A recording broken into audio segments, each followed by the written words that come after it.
Hello friends, तो चलिए हम लोग अपने जावा के कोर्स को आगे बढ़ाते हैं। तो अपने पिछले वीडियो में हमने सीखा था कि किस तरह से हम लोग यूजर से इनपुट लेते हैं, उसके पीछे किस तरह से थोड़ा सा वर्किंग होती है वो हमने एक्सप्लोर किया था। जिसमें हमने सीखा था कि हम लोग इस इनपुट स्ट्रीम का एक ऑब्जेक्ट होता है इन, जो कि एक स्टैटिक ऑब्जेक्ट है जो सिस्टम क्लास के अंदर बना है। तो अगर हम उसको एक्सेस करना चाहते हैं तो हम लोग क्लास का नाम सिस्टम और डॉट लगा करके इनको एक्सेस कर सकते हैं। तो सिस्टम डॉट इन एक स्टैंडर्ड इनपुट स्ट्रीम है ना। स्टैंडर्ड इनपुट स्ट्रीम मतलब जहाँ से हम लोग डेटा को रीड करते हैं, बाय डिफ़ॉल्ट वो कीबोर्ड को माना जाता है। इसे हम बोलते हैं स्टैंडर्ड इनपुट स्ट्रीम, कीबोर्ड को मानते हैं, है ना। और स्टैंडर्ड आउटपुट स्ट्रीम हम लोग अपने मॉनिटर को मानते हैं, जहाँ पर डेटा प्रिंट होता है कंसोल पर, है ना। और उसके बाद हमने सीखा था कि यहाँ पर जब हम लोग डेटा को किस तरह से कीबोर्ड से इनपुट करते हैं तो सिस्टम डॉट इन की सहायता से किस तरह से डेटा हमारे बफर तक जाता है। और फिर हम लोग स्कैनर क्लास में बहुत सारे फंक्शन होते हैं, उन फंक्शन का यूज़ करके हम लोग डेटा को इस बफर से रीड करके अपने वेरिएबल्स तक पहुंचा देते हैं। और हमने ये भी सीखा था कि अगर हम लोग स्पेस की डेटा को इंटर करते समय यूज़ करें या टैब की या इंटर की को यूज़ कर देते हैं तो वो डिलीमीटर माने जाते हैं, यानी कि डेटा को सेपरेट करने वाले। ओके, अब इसका हम प्रैक्टिकल करके देखते हैं तो आपको ज़्यादा अच्छे से समझ में आएगा कि मैं क्या बोल रहा हूँ।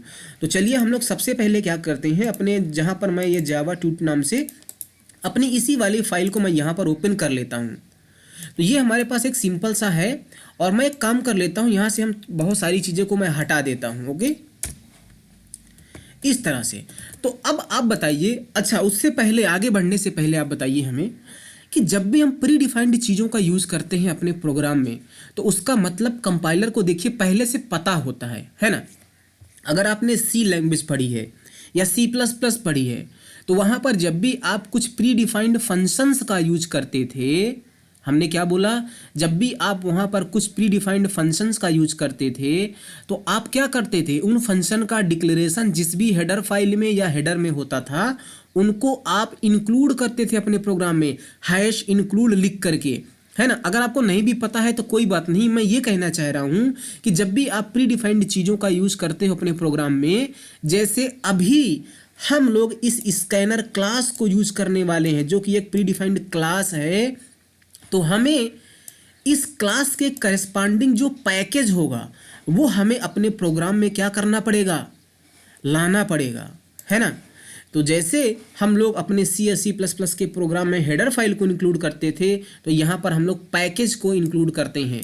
अब पैकेज का कॉन्सेप्ट क्या होता है, पैकेज बेसिकली क्या होता है, वो कई सारी क्लास का कलेक्शन होता है। उस पैकेज के अंदर बहुत सारी प्री डिफाइंड क्लासें होती हैं और अगर आप उन प्री डिफाइंड क्लासों को यूज करना चाहते हो तो उस पैकेज को आपको अपने इस प्रोग्राम में ऊपर, यहाँ पर आपको अपने इस प्रोग्राम में ऊपर यहाँ पर लाना पड़ेगा।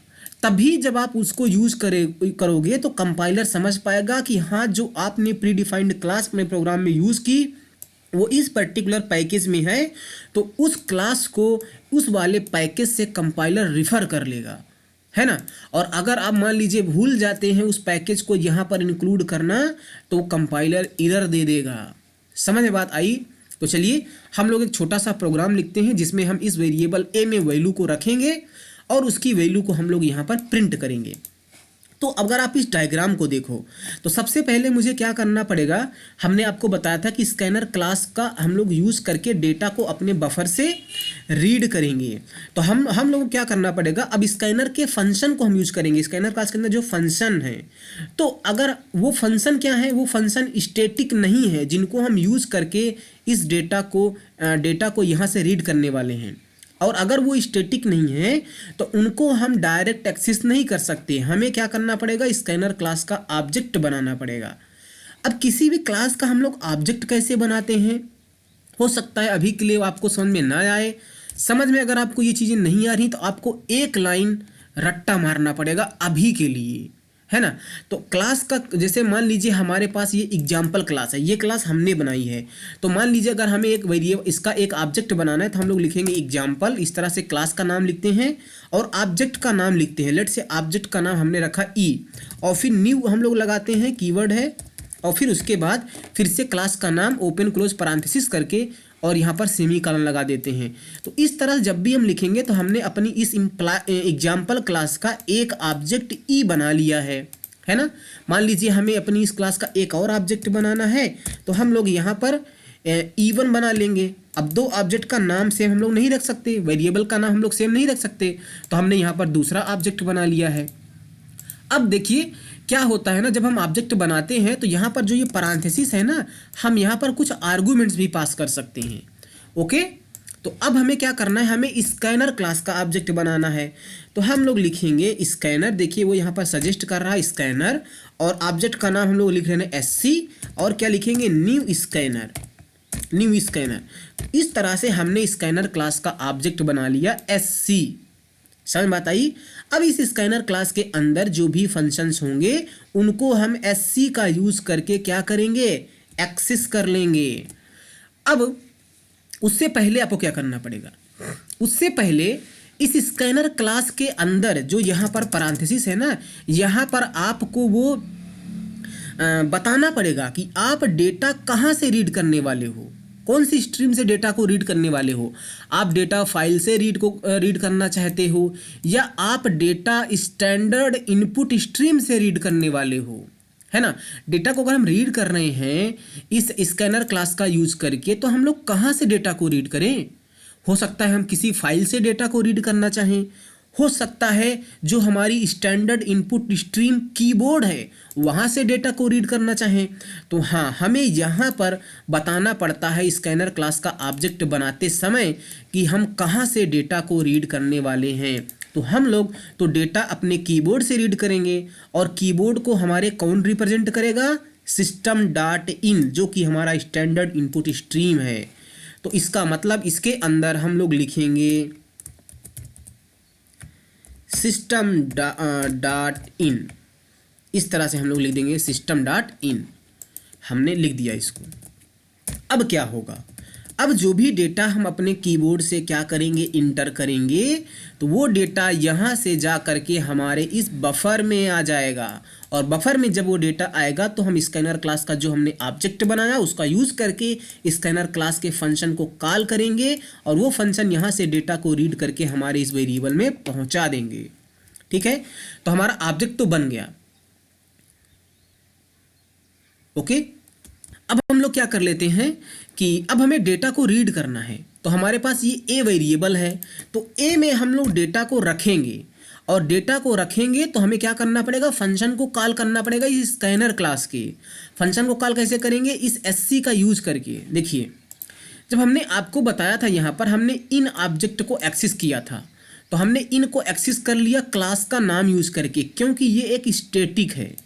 स्टैटिक चीज़ों को हम क्लास का नाम यूज करके एक्सेस कर सकते हैं, लेकिन जो हमारा फंक्शन है स्कैनर क्लास में, जो फंक्शन है जिनका यूज करके डेटा हम इस बफर से रीड करेंगे, वो स्टैटिक नहीं है।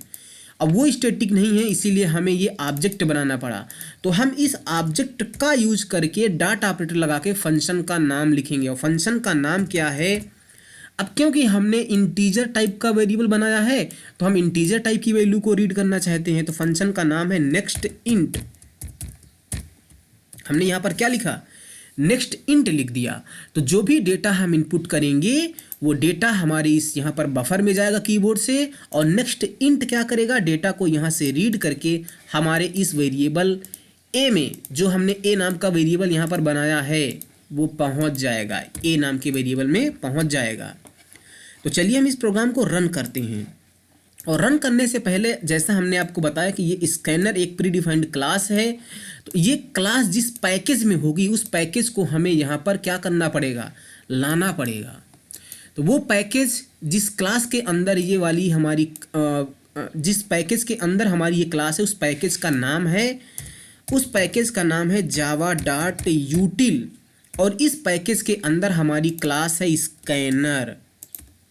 तो हम लोग किस तरह से क्लास को इंक्लूड करते हैं, हमने लिखा java.util, ये हमारे पैकेज का नाम है। इस पैकेज के अंदर कई सारी क्लास होंगी, तो उन सारी क्लास में जो हमारी स्कैनर क्लास है उसको हमने यहाँ पर लाया, और लाने के लिए आपको एक कीवर्ड यूज़ करना पड़ता है, इम्पोर्ट, है ना। आपको क्या यूज़ करना पड़ेगा, इम्पोर्ट। हमने आपको पहले कीवर्ड्स बताए थे, है ना। तो यहाँ पर देखिए इन कीवर्ड्स में आपको कहीं पर इंपोर्ट कीवर्ड नजर आ रहा है? हाँ, यहाँ पर देखिए ये है इंपोर्ट की, तो हमने उस इंपोर्ट कीवर्ड को हमने यूज कर लिया है ना। और फिर हम लोग क्या करेंगे, हमने उसको इंपोर्ट कर लिया अपनी स्कैनर क्लास को। ओके, अब हमने स्कैनर क्लास को अपने इंपोर्ट कर लिया और फिर हमने एससी का यूज करके नेक्स्ट इंट फंक्शन को कॉल किया। नेक्स्ट इंट को क्यों कॉल किया? क्योंकि हमें इंटीजर टाइप की वैल्यू को रीड करना है। और भी कई सारे फंक्शन है जिनको मैं अभी दिखा रहा हूँ आपको। और फिर हमने system dot out dot println करके क्या किया, प्रिंट कर दिया। और हम अपने अब यहाँ पर CMD को ओपन कर लेंगे और CMD को ओपन करने के बाद हम लोग सिंपली यहाँ पर क्या करेंगे, अपने प्रोग्राम को जावा-सी एग्जाम्पल डॉट जावा फाइल को कंपाइल कर लेंगे। कंपाइल हमारा हो चुका है और कंपाइल होने करने के बाद हम इसको रन करेंगे। और रन करने के बाद हमें क्या करना है, कुछ इंटर करना है नंबर। अब हमारा प्रोग्राम ये रन हो रहा है देखिए, इसीलिए अभी यहाँ पर कुछ आउटपुट नहीं है। देखिए क्या होता है और समझिए आगे क्या होता है कि जो हम यहाँ पर स्कैनर यूज कर रहे हैं sc.nextInt, ये क्या करता है, ये डेटा हमारे बफर से लेगा। मान लो बफर में डेटा जब है ही नहीं है तो वो क्या करेगा, ये स्कैनर वाला जो हमने अभी यहाँ पर लिखा है नेक्स्ट इंट, ये वेट करेगा है ना, जब तक डेटा बफर में नहीं आ जाता। अभी देखिए हमारा प्रोग्राम रुका है, यहाँ पर देखिए रुका है। क्यों रुका है? क्योंकि बफर में डेटा कुछ है ही नहीं है, अभी हमने कुछ इंटर ही नहीं किया, इसलिए हमारा प्रोग्राम रुका है। लेकिन जैसे ही हम डेटा को अपने कीबोर्ड से इंटर करेंगे तो वो डेटा कहाँ पहुँच जाएगा, हमारे इस बफर में। और जैसे ही डेटा हमारे बफर में जाएगा तो वो मेथड बफर से डेटा को रीड करके हमारे ए वेरिएबल में रख देगा। और जैसे ही वो ए वेरिएबल में डेटा को रखेगा तो ये वाली लाइन चलने की वजह से हमारे ए में जो वैल्यू होगी वो प्रिंट हो जाएगी। देखिए मैं इंटर करता हूँ लेट्स से 10 और मैं इंटर की दबा दिया। जैसे ही हमने इंटर की दबाया तो वो 10 जो यहाँ पर हमने इंटर किया उसको नेक्स्ट इंट फंक्शन ने रीड करके हमारे ए वेरिएबल में रख दिया और ए की वैल्यू फिर यहाँ पर प्रिंट हो गई। समझ में आपको बात आई? चलिए हम थोड़ा सा और काम करते हैं। मान लीजिए हमारे पास 2 वेरिएबल होते। अच्छा एक बात बताइए, जो ये हमने मेथड यहाँ पर हमने फिर से मैं इस प्रोग्राम को रन करता हूँ। यहाँ पर क्योंकि हमने प्रोग्राम लिखा तो हमें पता है कि यहाँ पर हमें डेटा को इंटर करना है। तो लेकिन अगर कोई दूसरा बंदा हमारे प्रोग्राम को रन करे तो उसको पता नहीं चल पाएगा। तो क्यों ना मैं एक काम करूँ, डेटा को इंटर करने से पहले मैं एक यहाँ पर system dot out dot println और लगा दूँ और इसके अंदर मैं एक यहाँ पर मैसेज दे दूँ। मैसेज में क्या करूँगा, इंटर अ नंबर। अब ये लाइन प्रिंट हो जाएगी, इसके चलने से पहले ये वाली लाइन चलेगी तो लिखा रहेगा क्या, इंटर अ नंबर। अब देखिए मैं इस प्रोग्राम को फिर से कंपाइल करता हूँ और कंपाइल करने के बाद मैं फिर से रन करता हूँ। अब देखिए वो कह रहा है इंटर अ नंबर। अब हमें पता है कि हाँ यार हमें एक नंबर इंटर करना है। मैं इंटर करता हूँ 1 2 3। देखिए वो दोबारा से यहाँ पर प्रिंट कर रहा है ना। मान लीजिए हमारे पास एक वेरिएबल और होता इस तरह से, तो अब हमें बी में भी डेटा को रखना है। तो हम लोग क्या करेंगे, B equal to sc.nextInt function को हम लोग फिर से कॉल कर लेंगे, है ना। लेकिन बी को कॉल हम लोग कर रहे हैं तो बी में भी डेटा चला जाएगा। तो अब हम लोग यहाँ पर क्या लिखेंगे, इंटर अ नंबर नहीं, इंटर 2 नंबर लिख देते हैं हम लोग, है ना। 2 नंबर इंटर करना है। अब आप यहाँ पर समझना, मैं इसको कंपाइल कर रहा हूँ और कंपाइल करने के बाद मैं रन कर रहा हूँ। अब वो कह रहा है इंटर 2 नंबर, तो जो भी 2 नंबर हम इंटर करेंगे वो ए और बी में जाएगा। और उसके बाद यार हमने बी की वैल्यू तो प्रिंट नहीं की, तो मैं एक काम करता हूँ, मैं बी की वैल्यू प्रिंट कर देता हूँ। मैंने इसको सेव कर दिया और अभी के लिए मैं कुछ भी यहाँ पर 2 नंबर लेट से हम लोग 10 20 इंटर कर देते हैं। अभी कोई बात नहीं, मैं फिर से इस प्रोग्राम को रन कर देता हूँ। नहीं, मुझे कंपाइल करना पड़ेगा। जब भी हम चेंज करेंगे सबसे पहले प्रोग्राम को कंपाइल करेंगे। ओके, कंपाइल के बाद हम लोग प्रोग्राम को रन करेंगे। अब वो कह रहा है इंटर 2 नंबर। अब आप यहाँ पर समझिए, जो मैं आपसे डिलीमीटर की बात कर रहा था, डेटा सेपरेटर की बात कर रहा था ना, स्पेस की, इंटर की या टैब की, उसको आप समझिए। अभी ये क्या कह रहा है, इंटर 2 नंबर। तो या तो मैं जैसे मान लीजिए मैंने 5 किया तो 5 करके मैं इंटर कर दिया, तो ये 5 जब इंटर करने के बाद हमने इंटर की को प्रेस कर दिया तो ये 5 कहाँ चला गया, ये 5 ए में चला गया होगा, है ना। यहाँ पर ए में चला गया होगा। तो यहाँ पर जो हमने डेटा सेपरेटर, डेटा को सेपरेट करने के लिए यूज़ किया, वो हमने इंटर की को यूज़ किया है ना। और फिर से अगर मैं यहाँ पर लेट से 6 करके फिर से इंटर कर दूँ तो देखिए यहाँ पर 5 6 प्रिंट हो रहा है ना। मैं यहाँ पर लेट से कुछ थोड़ा सा अच्छा मैसेज दे देता हूँ, a equal two plus a, और यहाँ पर मैं लिख देता हूँ b equal two plus b। अभी मैं इसको बाद में एक्सप्लेन करूँगा, अभी आप समझिए a और b की वैल्यू मैं प्रिंट कर रहा हूँ। ओके, तो देखिए कह रहा है इंटर 2 नंबर, तो मैं यहाँ से 5 लेट से मैं 7 इंटर करता हूँ और 8, तो मैंने 7 के बाद इंटर की को प्रेस किया, फिर 8 के बाद इंटर की को प्रेस किया, तो देखिए a और b की वैल्यू यहाँ पर प्रिंट हो रही है। तो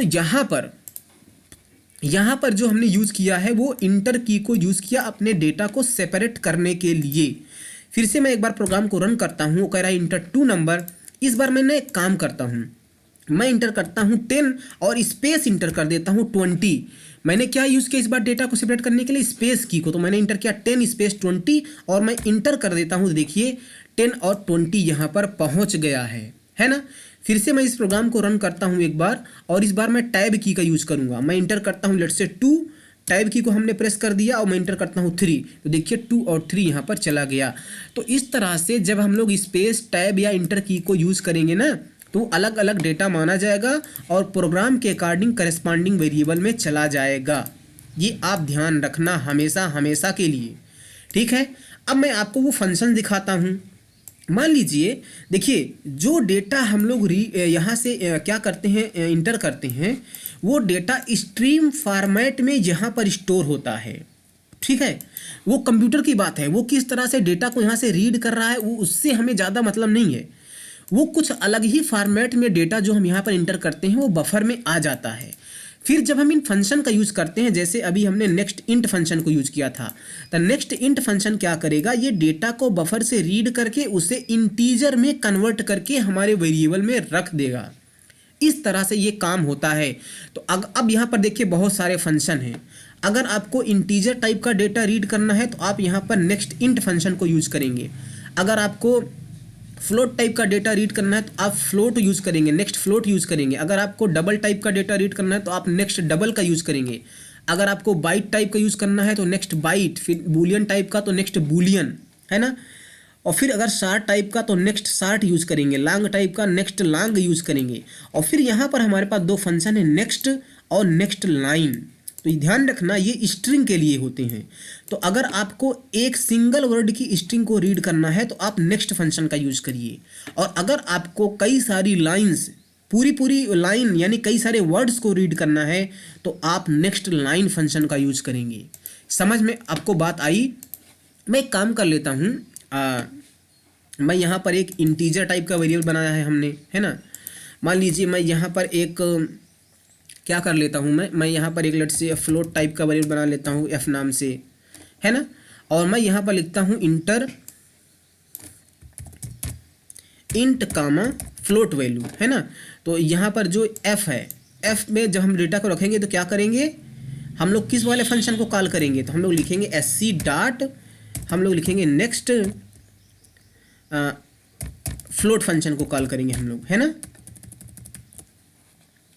फ्लोट टाइप की वैल्यू को हमें रीड करना है तो हम लोग क्या यूज़ करेंगे, नेक्स्ट फ्लोट फंक्शन का यूज़ करेंगे, है ना। और इस b की जगह पर हम लोग f को प्रिंट कर देंगे, है ना। फिर से मैं प्रोग्राम को वो करता हूँ, रन कर देता हूँ। मैंने इंटर किया 45 4.5, देखिए 45 4.5 यहाँ पर a और f की वैल्यू को प्रिंट हो रहा है ना। तो आई होप कि आपको ये सारी चीज़ें समझ में आ रही हों किस तरह से ये काम करते हैं। हमारे पास जैसे मान लीजिए अगर हमारे पास कोई स्ट्रिंग रीड करना होता है, अब स्ट्रिंग एक स्पेशल टाइप का देखिए डेटा टाइप है। तो मैं यहाँ पर स्ट्रिंग क्लास है, ये क्या है, क्लास है, स्ट्रिंग क्लास है। इसका एक वेरिएबल बनाता हूँ s नाम से। अब आप कहोगे कि स्ट्रिंग एक प्री डिफाइंड क्लास है ना, तो इसका पैकेज कहाँ है, क्योंकि देखिए हम अपनी और क्लासों में क्या कर रहे हैं हम, अच्छा आप बताइए, गिन के बताइए कि यहाँ पर हम अपने इस पूरे प्रोग्राम में कितनी क्लासें प्री डिफाइंड यूज कर रहे हैं, बताइए। तो सबसे पहले आप शुरू से देखना चालू करें। प्री डिफाइंड क्लास की हम लोगों ने बात किया है, क्लास का नाम हमेशा कैपिटल होता है। तो यहाँ पर एक स्ट्रिंग क्लास ये है ना, इसको हमने यूज़ किया। स्कैनर क्लास को हमने यूज़ किया, सिस्टम क्लास को हमने यूज़ किया। तो यहाँ पर ये 3-4 क्लासें हैं जो हमने जिनको हमने यूज़ किया। ये स्ट्रिंग है, स्कैनर है, सिस्टम है। तो स्कैनर क्लास के लिए तो हमने यहाँ पर पैकेज को क्या कर लिया है, इंपोर्ट कर लिया है। इसको स्कैनर क्लास जिस पैकेज में है उसको तो हमने इंपोर्ट कर लिया, लेकिन स्ट्रिंग क्लास और सिस्टम क्लास जिस पैकेज में है उसको तो हमने इंपोर्ट नहीं किया। तो कुछ एक पैकेज ऐसे होते हैं जो बाय डिफ़ॉल्ट हमारी क्लास में ऑटोमेटिक इंपोर्ट हो जाते हैं, और उन्हीं पैकेज से स्ट्रिंग और सिस्टम क्लास बिलोंग करते हैं। इसलिए जब हमने स्ट्रिंग और सिस्टम क्लास को यूज़ किया तो इनके लिए हमने यहाँ पर पैकेज को इंपोर्ट नहीं किया। हम इंपोर्ट कर लें तो भी कोई दिक्कत नहीं है, लेकिन अगर हम नहीं करेंगे तो इनके करस्पॉन्डिंग जो पैकेज हैं वो बाय डिफ़ॉल्ट हमारे प्रोग्राम में ऑटोमेटिकली इंपोर्ट कर दिए जाते हैं। ओके, तो चलिए हमने एक स्ट्रिंग टाइप का वेरिएबल बनाया है एस, ये ऑब्जेक्ट है एस। ओके, अब इस पर थोड़ा ज़्यादा हम लोग बात नहीं करेंगे, स्ट्रिंग जो क्लास है इसको हम आगे डिटेल में समझेंगे। मान लीजिए हमें कोई, मैं यहाँ पर लिख देता हूँ inter int float and string, ऐसे हमने लिख दिया है ना। और यहाँ पर हम लोग क्या करेंगे, S equal to S C dot next function का हम लोग यूज़ कर लेते हैं। तो नेक्स्ट फंक्शन किस काम आता है, नेक्स्ट फंक्शन एक वर्ड की स्ट्रिंग को रीड करने के काम आएगा, है ना। तो हमने नेक्स्ट का यूज़ कर लिया, और उसी तरह से हम लोग एक और system dot out dot println लगा देंगे, और हम लोग यहाँ पर एस की वैल्यू को प्रिंट कर देंगे। ओके, मैंने कंपाइल कर दिया इसको और मैं रन कर रहा हूँ। तो एक इंटीजर वैल्यू मैं 1 इंटर कर देता हूँ, और फ्लोट वैल्यू मैं 5.5 इंटर कर देता हूँ, और स्ट्रिंग में अपना नाम मैं इंटर कर देता हूँ। देखिए हमारा सब कुछ यहाँ पर आ गया है।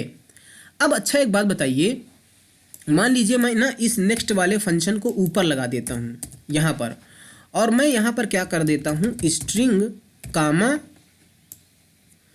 इंट कामा फ्लोट, मैं इस टाइप की वैल्यू को इंटर करना चाहता हूँ। तो फिर से मैं क्या करूँगा, इसको कंपाइल करता हूँ और मैं इसको रन करता हूँ। तो अभी सबसे पहले मुझे स्ट्रिंग, तो मैं मुनी इंटर करता हूँ, और इसमें 5.5। तो देखिए हमारा यहाँ पर सब कुछ सही है ना, सब कुछ आ रहा है हमारा सही। मान लीजिए मुझे एक वर्ड को रीड नहीं करना है, हमें पूरी एक स्ट्रिंग यानी कि लाइन को रीड करना है। तो हम लोग नेक्स्ट की जगह पर कौन सा वाला फंक्शन यूज़ करेंगे, नेक्स्ट लाइन का फंक्शन यूज़ करेंगे, reads a string value from the user, है ना। तो हम लोग यहाँ पर क्या कर लेते हैं, नेक्स्ट लाइन फंक्शन का यूज़ कर लेते हैं।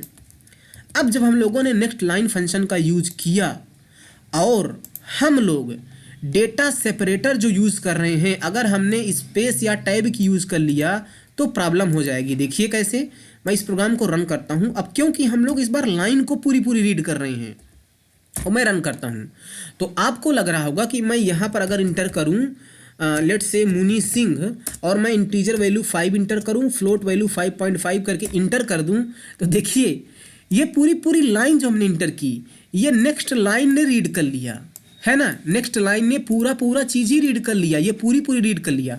इसीलिए जब हमने इंटर किया तो अभी अब मुझे ए के लिए वैल्यू इंटर करनी है। लेट्स से मैं यहाँ पर 2 इंटर कर देता हूँ। अब मुझे एफ के लिए वैल्यू इंटर करनी है 5.5। देखिए तो ए 5.5, और ये इस तरह से पूरा रीड कर लेगा।